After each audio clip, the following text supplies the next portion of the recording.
जय श्री राम। जय श्री राम।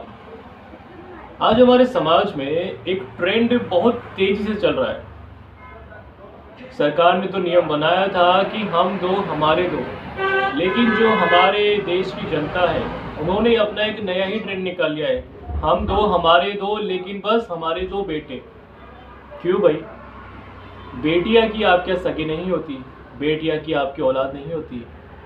अक्सर देखा गया है हमारे देश में एक बहुत तेजी से एक ट्रेंड चल रहा है कि अगर एक बेटा है, दूसरी बेटी हो गई तो बहुत अच्छी बात है, लेकिन एक बेटी हो गई, फिर एक बेटी हो गई, फिर एक बेटी हो गई, और बेटियों की लाइन लग रही है और बेटे की चाह के अंदर इंसान इतना क्रूर हो रहा है कि अगर दूसरी बेटी हो गई तो या तो उसे कहीं जंगल में छोड़ आएगा या किसी सड़क के किनारे छोड़ आएगा, मरने के लिए छोड़ देगा, जैसे वो उसकी अंश है ही नहीं।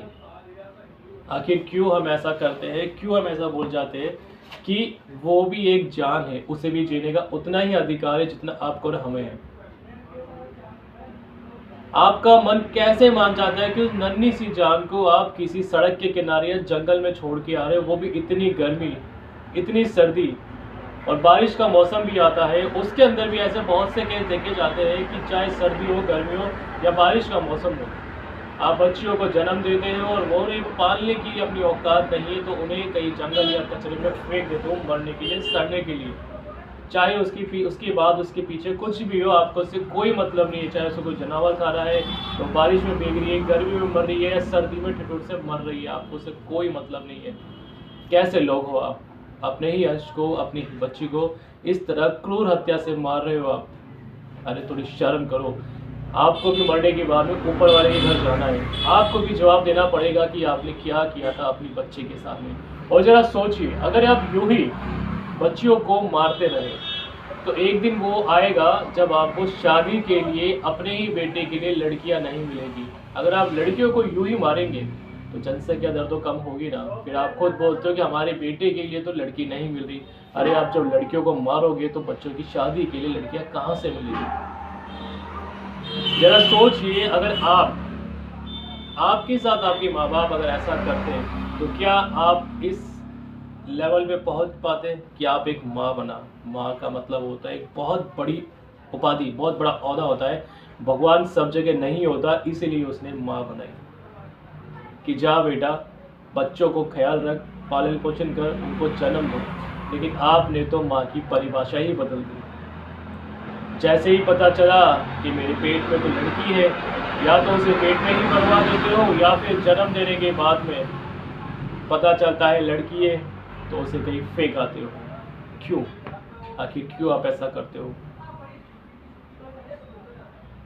कारण तो आप ही को बताना पड़ेगा, आप ऐसा क्यों करते हो। आखिर ऐसी क्या आपकी लालसा है, क्या आपकी मनसा है?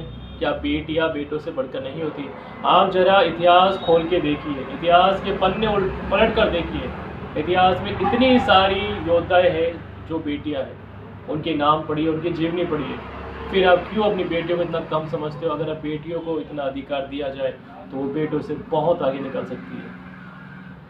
लेकिन हम सबसे ज़्यादा डरते हैं हमारे समाज से। हमारा समाज क्या बोलेगा, इसकी तो बेटियां है, बेटे ही नहीं है। अरे क्यों भाई? समाज आपको खाने को नहीं देगा, समाज आपको ये नहीं देखने को बैठेगा कि आपके पास खाने को है या दाने नहीं है। समाज आपके घर में जेब या पैसा नहीं भरेगा, वही आपके काम आएगा जो आप कमाओगे। तो क्यों अपनी बेटियों को इतना कमज़ोर समझते हो? क्यों नहीं उनको इतना काबिल बनाते हो कि फलान सिंह खड़ा होकर बोले कि मेरी बेटी आज काबिल है? क्यों आप बेटियों के पैदा होते ही टेंशन में आ जाते हो कि बेटियां पैदा हो गई तो हमें दहेज की तैयारी करनी पड़ेगी, ये करना पड़ेगा? भी उन्हें बेटियों को इतना काबिल बनाओ कि दहेज देने की नौबत ही ना आए और वो खुद अपने पैरों पर खड़ा होकर अपनी शादी कर सकती है। बेटियां, आज मैं आपको चीज बताता हूँ, बेटियां बेटों से कहीं लायक है।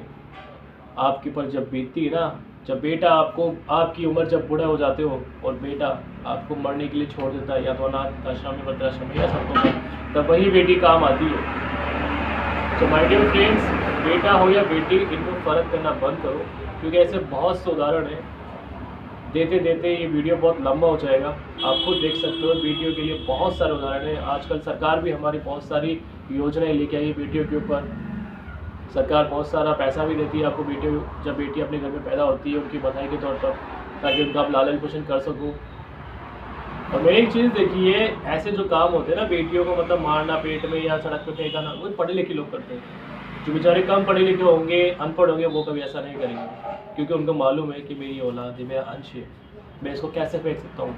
जो ज़्यादा पढ़े लिखे लोग होते हैं ना, वही ऐसा काम करते हैं। और ये वो दिन भूल जाते हैं कि अगर मैं ऐसा काम कर रही हूँ आज, और भविष्य में अगर मेरी कोई बहू आई या मेरा ही कोई बेटा हो और वो भी ऐसा काम करेगा, तो क्या बीतेगी उन पर।